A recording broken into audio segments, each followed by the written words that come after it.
खासदार निलेश लंके यांच्याकडनं गड संवर्धन मोहीम हाती घेण्यात आली। निलेश लंके आज नाशिकच्या रामशेज किल्ल्यावर पोहोचले। रामशेज किल्ल्यावर वृक्षारोपण देखील केले जाणार आहे। रामशेज किल्ल्यावर शिवप्रेमींची गर्दी सध्या पाहायला मिळते।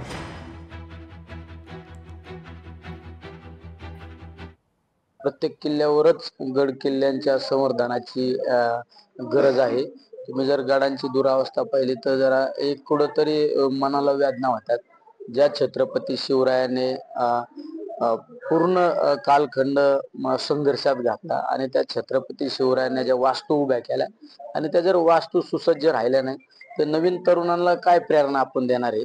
छत्रपती शिवरायांच्या आशीर्वादाने, सर्व जनतेच्या आशीर्वादाने, माझ्यासारखा कार्यकर्ता असू, या विभागाचे आमचे खासदार भगरे सर असू, आम्ही संसदेमध्ये काम करत असतो। त्यामुळे आम्ही संसदेमध्ये सुद्धा पुरातत्व खातं असू किंवा वेगवेगळ्या खात्याच्या माध्यमातून या गड किल्ल्यांसाठी कसा निधी खेचून आणता येईल त्यासाठी आम्ही प्रयत्नशील राहणार आहोत। खासदार निलेश लंकेंनी मागच्या 3 महिन्यात दर महिन्यात एका गड किल्ल्याच्या स्वच्छतेची मोहीम हातात घेतलेली आहे। त्याप्रमाणे राष्ट्रवादीचे सर्व कार्यकर्ते आज नाशिक जिल्ह्यातले या ठिकाणी एकत्रित आले आहेत। नगर जिल्ह्यातले बरेच आलेले आहेत आणि महाराष्ट्रातले गडकोट किल्ले जे आहेत त्या सगळ्यांची संवर्धन करणं, स्वच्छता करणं आणि त्याच्यात जे शक्य असेल लोक मदतीने ते दुरुस्त्या सुधारणा करण्याचा प्रयत्न करणं हा या मोहिमेचा उद्देश आहे।